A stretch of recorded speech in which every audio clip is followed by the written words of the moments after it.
तो पिछले एपिसोड में हमने देखा था कि हमारे मेन कैरेक्टर के पेट में एक आदमी आता है और भाला घुसेड़ देता है। उसके बाद वो हमारा मेन कैरेक्टर दर्द से चिल्लाता है और वो कहता है कि कोई मेरी मदद करने आ जाओ प्लीज़। और वहाँ पे आ जाती है हमारी रियोस ग्रिमरी अपनी मैजिकल पावर के साथ। तो हमारा मेन कैरेक्टर कहता है रियोस ग्रिमरी ये क्या तुम हो? उसके बाद ये कहने के बाद वो बेहोश हो जाता है। तभी सामने वाला एनिमी कहता है कि आखिरकार तुम हो कौन रियोस ग्रिमरी से, और उसके ऊपर अटैक कर देता है। तभी रियोस ग्रिमरी की यहाँ पे उस अटैक को रिफ्लेक्ट कर देती है। ये देख करके वो पर्सन काफी ज्यादा गुस्सा हो जाता है और वो उन दोनों के ऊपर अटैक करता है। तभी उसके ऊपर एक बिजली का अटैक आ जाता है और उस अटैक की वजह से वो काफी ज्यादा दूर तक जाके फिक जाता है। तो वो पर्सन कहता है कि मैं समझ गया तुम कौन हो, तुम ग्रिमरी फैमिली से हो ना? तो रियोस कहती है हाँ तुम सही समझे, और तुम कैसे हो मेरे प्यारे डियर फॉरेनिंजर? तो वो बंदा हंसते हुए खड़ा होता है और कहता है कि कौन जानता था ये इलाका ग्रिमरी फैमिली का होगा, और वैसे भी क्या ये जो लड़का है ये तुम्हारा मेंबर है? तो रियोस भी कहती है हाँ, और तुमने इसके साथ दोबारा ऐसा किया तो मैं तुम्हारे ऊपर बिल्कुल भी दया नहीं दिखाऊंगी। अच्छा तो ठीक है, मैं आज के लिए तुमसे माफ़ी मांगता हूँ, लेकिन तुम्हारे लिए बेहतर यही होगा कि तुम अपने नौकरों को खुला मत छोड़ो, नहीं तो मेरे जैसे कोई भी वॉक के टाइम पे इन्हें मार सकते हैं। तो रियोस कहती है इसके लिए शुक्रिया, लेकिन तुमने दोबारा इसके साथ ऐसा किया तो मैं तुम्हें जिंदा नहीं छोड़ने वाली हूँ।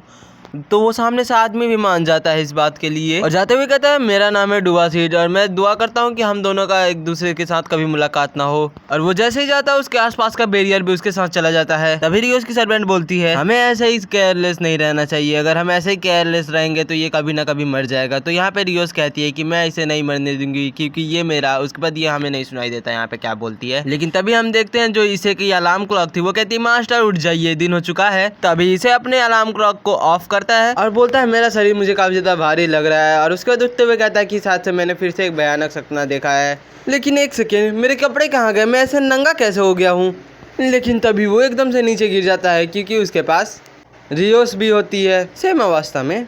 ये देख कर के ऐसे ही काफी ज्यादा शॉक्ड हो गया होता है, लेकिन रियोस उठते हुए कहती क्या सुबह हो चुकी है? उसके बाद रियोस बोलते है गुड मॉर्निंग, क्या तुम मुझसे पहले उठ चुके हो? तभी हमारे से बोलता है कि रियो सिम्पाई आप यहाँ पे क्या कर रही हो? एक सेकंड शायद मैं सपना देख रहा हूँ क्योंकि ऐसा तो मेरे साथ बिल्कुल भी नहीं हो सकता। तभी रियोस उससे कहते हैं कि मेरा नाम रियोस ग्रिमरी है और मैं एक डेविल हूँ और डीमन के साथ साथ मैं तुम्हारी एक मास्टर भी हूँ। ये सुनने के बाद इसे शॉक्ड हो जाता है और रियोस यहाँ पे काफी ज्यादा मुस्कुरा रही थी, मतलब हंस रही होती है। उसके बाद स्काई की मम्मी पर आ रही होती है तो स्काई अपना पेड़ छुपाने लगता है, अपने पेड़ को छुपाने लग जाता है क्योंकि उसकी माँ ने उसे पौधे से पेड़ बनाया। अब उसी का पेड़ देख के वो कैसा रिएक्शन देगी।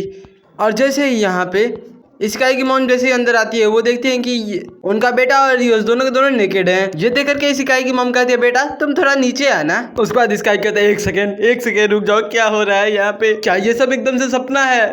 क्या मैं वर्जन हूँ या फिर हो चुका है मेरे और रियोस के बीच में? शायद मैंने कर दिया। एक सेकेंड, नहीं नहीं नहीं नहीं नहीं नहीं नहीं नहीं, ऐसा बिल्कुल नहीं हो सकता। तो रियोस उसके पास आते हुए कहती है कि चिंता मत करो क्योंकि तुम्हारा छोटा ही रह गया था, जिसकी वजह से यहाँ पे कुछ भी नहीं हुआ है, जिसकी वजह से ना तुमने लूज किया ना मैंने ना टूटी है बैट, जैसा कि तुम देख ही सकते हो। और बच्चे तू अपने छोटे को संभाल के रखा कर, काफी ज्यादा गड़ता है वो सोने के वक्त, वरना उसका पूरा पानी निकाल दूंगी। अब सीन शिफ्ट हमें दिखाया जाता है स्कूल के वक्त, जहाँ पे सब लोग देख करके हैरान होते हैं कि इस जैसे चूतिए के पास ऐसी गर्लफ्रेंड कैसे आ सकती है।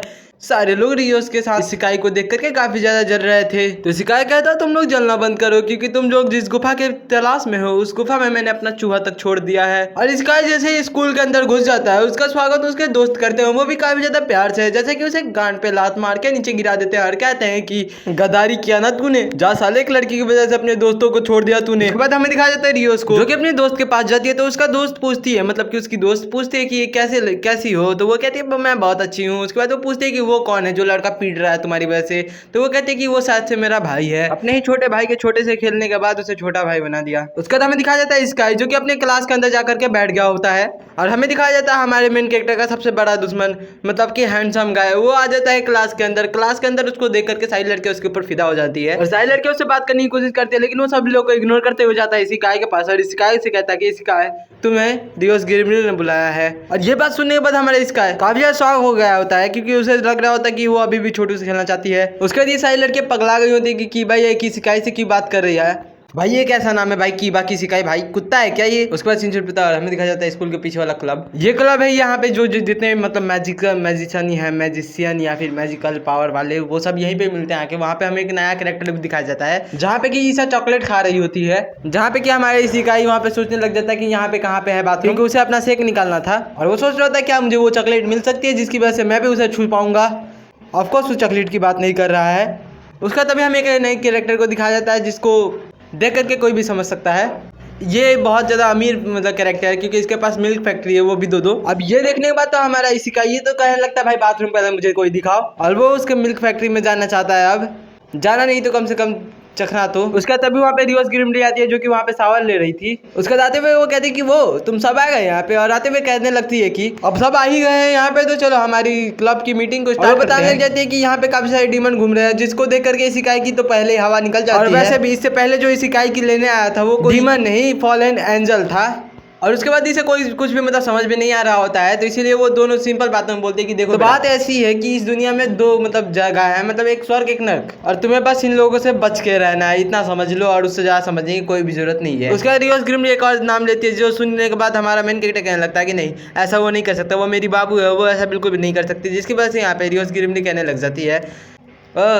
बाबू के प्यारे औकात में रह ले, गांड में उसने ही भाला घोपा था ना, मैंने आके निकाला था, और वो तुम्हारा कोई बाबू नहीं एक फॉलन एंजल था, तो फिर किसका कहता तो फिर वो किसी को याद क्यों नहीं है। ग्रिमली यहाँ पे कहने लग जाती है बेटा यहाँ पे मैजिक होता है, जैसे कि मैंने तुम्हें मैजिक से बचाया था, मतलब ये तुम्हें ड्रीम की तरह जितनी सारी यादें थी हमारी रात की वो सारी तुम्हारे मॉम डैड के दिमाग से मैंने मिटा दी और इसी की वजह से तुम्हें आज स्कूल आने का मौका भी दिया गया, नहीं तो आज तुम्हारा पिछवाड़ा नहीं बचा हुआ था मेरे बच्चे।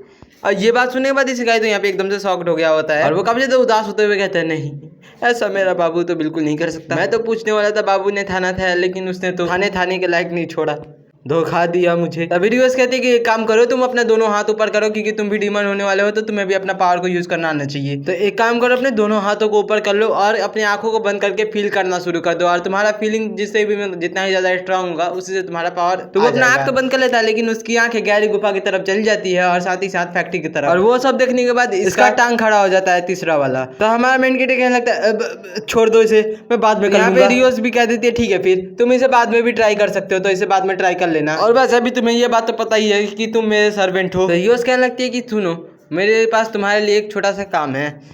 जी हाँ, हमारा ये बंदा मतलब सर्वेंट तो था ही लेकिन अब डिलीवरी बॉय भी बन चुका है कि अब वो डेविल वर्ल्ड में भी डिलीवरी करेगा।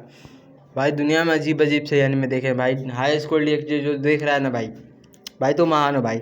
उसका रियोस ग्रिमली ना हमारे स्काइस कह रही होती है कि तुम मेरे अभी सर्वेंट हो, लेकिन तुम अगर मेरे से भी अच्छे मतलब ठीक से काम करोगे तो तुम्हारा भी एक सर्वेंट होगा। तो यहाँ पे स्काई काफी ज्यादा खुश होते हुए कहता है क्या सच में मेरा मतलब सर्वेंट होगा, तो वो कहती है हाँ अगर अच्छे से काम करोगे तब। तो स्काई कहने लग जाता है कि वो मेरा सर्वेंट तो होगा लेकिन मैं उसे सर्वेंट बनाऊंगा अलग तरीके से, मैं बहुत सारे सर्वेंट बनाऊंगा, मैं अपना खुद का ही हैरम बना लूंगा। ये सुनने के बाद रियोस ग्रिमली थोड़ी सी मुस्कुराती है, उसके बाद वो अपने हाथ में अपना मतलब सील लगाती है और वो जाके मतलब उसके हाथ में लगा देती है हमारे स्काई के शरीर या फिर हाथ में, और कहते हैं कि अब तुम अपने मैजिकल पावर से तुम अपनी डिलीवरी को भी पहुंचा सकते हो आराम से। लेकिन हमारा इस शिकायत अभी नौसिखिया इसीलिए वो कोई भी मैजिक ट्रिक कभी नहीं कर पा रहा, जिसकी वजह से वो जाता है पैदल ही मतलब साइकिल के द्वारा जाता है डिलीवरी देने, और जहाँ पे डिलीवरी देने के लिए जाता है वहाँ पे कोई गेट ही नहीं खोल रहा होता है क्योंकि वो कहता है कि तुम डीमन ही नहीं हो। डीमन ऐसे है बिल्कुल भी नहीं आते हैं। 1 घंटे खड़े रखने के बाद फाइनली वो आदमी अपना डिलीवरी ले लेता है और वो उसे कहता है मतलब फाइनली उसे अंदर आने देता है, और उसके बाद वो कहता है कि मैंने तो सोचा था आएगी एक छोटी सी और प्यारी सी लड़की जिसके साथ साथ मैं खेलूंगा कबड्डी, लेकिन वहाँ पे आया तू। ये सुनने के बाद हमारा स्काई बोलता है अच्छा ऐसा है क्या। उसके बाद स्काई अपना उसके हाथ पे पकड़ा देता है डिलीवरी। अब इसके बाद हमें दिखाया जाता है कि हमारा स्काई डिलीवरी देने के बाद घर जा ही रहा होता है, तभी उसके सामने एक और फॉलन एंजल आ जाता है। वो जो एंजल होती है वो इसे फिर से मारना चाहती है, मतलब कि इसको मारने के लिए ही आई थी यहाँ पे। हमारे स्काई कैसे करके मतलब बच जाता है वहाँ पे पहली बार तो, और फॉलन एंजल जैसे ही उसके ऊपर दूसरी बार अटैक करने वाली थी तभी हमारा स्काई अपने दोनों हाथों को उठाते हुए कहता है कि मैं आपके पास नहीं आ रहा हूँ, मतलब कि अपने डीमन हैंड का मतलब अपने पावर को इस्तेमाल करता है वो, और उस फॉलन एंजल की तो काफी ज्यादा गंदी तरीके से मारता है और चुपचाप से मारने के बाद वहाँ से कट लेता है। और उसके बाद वो हॉल में वापस आता है जहाँ पे रियोस ग्रिमली कहती है कि तुमने अपने पावर का इस्तेमाल किया तो तुम कैसे करके बच तो गए, लेकिन तुम अपने पावर को पूरी तरीके से इस्तेमाल करना नहीं जानते, जिसकी वजह से तुम्हारी चटनी बन सकती है। तो ये सुनने के बाद हमारे यहाँ पे स्काई उदास होकर वहाँ से चला जाता है। उसके बाद अगला सीन दिखाया जाता है जहाँ पे सुबह हो चुका होता है और हमारा मेन कैरेक्टर स्कूल के लिए जा रहा होता है, तभी वहाँ पे एक और लड़की दिखाई जाती है जो कि उसके सामने गलती से गिर जाती है, जिसकी वजह से ये देख लेता है कुछ। ये एपिसोड हुआ खत्म। वैसे भी मैंने कभी सोचा नहीं था इसका मैं नेक्स्ट पार्ट कभी लाऊंगा, क्योंकि मैंने पहले ही छोड़ दिया था इस एनिमे को।